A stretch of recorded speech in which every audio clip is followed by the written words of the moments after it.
परब्रह्मणे नमः। श्रीमद्भगवद्गीता अतः पञ्चदशोऽध्यायः। पुरुषोत्तमयोगः।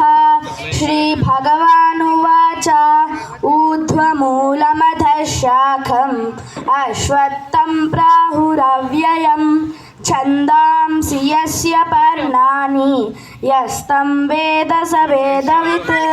अधश्चोर्ध्वं प्रसृतास्तस्य शाखाः गुणप्रवृद्धा विषयप्रबालाः।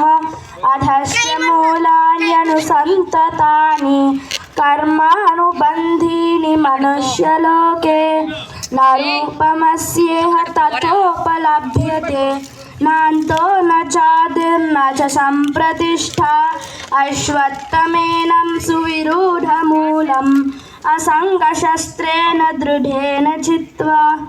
ततः पदं तत्परिमार्गितव्यं यस्मिन् गता न निवर्तन्ति भूयः। तमेव चाद्यं पुरुषं प्रपद्ये यतः प्रवृत्तिः प्रसृता पुराणी। निर्माणमोहाजितसङ्गदोषाः अध्यात्मनित्या विनिवृत्तकामाः। द्वन्द्वैर्विमुक्ताः सुखदुःखसंज्ञैः गच्छन्त्यमूढाः पदमव्ययं तत्। न तद्भासयते सूर्यः न शशाङ्को न पावकः यद्गत्वा न निवर्तन्ते तद्धाम परमं मम। ममैवांशो जीवलोके जीवभूतः सनातनः। मनःषष्ठानीन्द्रियाणि प्रकृतिस्थानि कर्षति। शरीरं यदवाप्नोति यच्चाप्युत्क्रामतीश्वरः गृहीत्वैतानि संयाति वायुर्गन्धानि वाशयात्।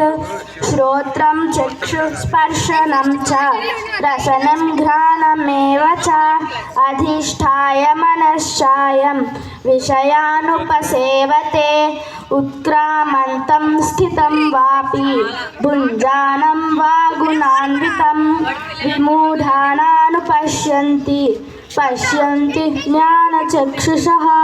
यतन्तो योगिनश्चैनं पश्यन्त्यात्मन् व्यवस्थितं यतन्तोऽप्यकृतात्मानः नैनं पश्यन्त्यचेतसः। यदादित्यगतं तेजः जगद्भासयतेऽखिलं यच्चन्द्रमसि यच्चाग्नौ तत्तेजो विद्धि मामकम्।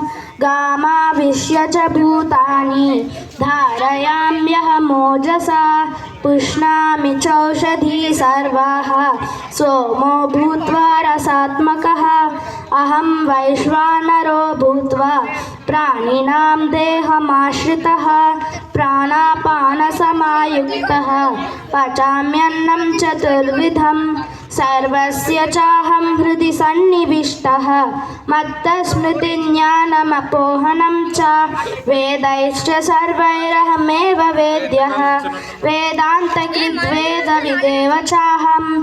ॐ तत्सत् इति श्रीमद्भगवद्गीतासु उपनिषत्सु ब्रह्मविद्यायां योगशास्त्रे श्रीकृष्णार्जुनसंवादे पुरुषोत्तमयोगो नाम पञ्चदशोऽध्यायः।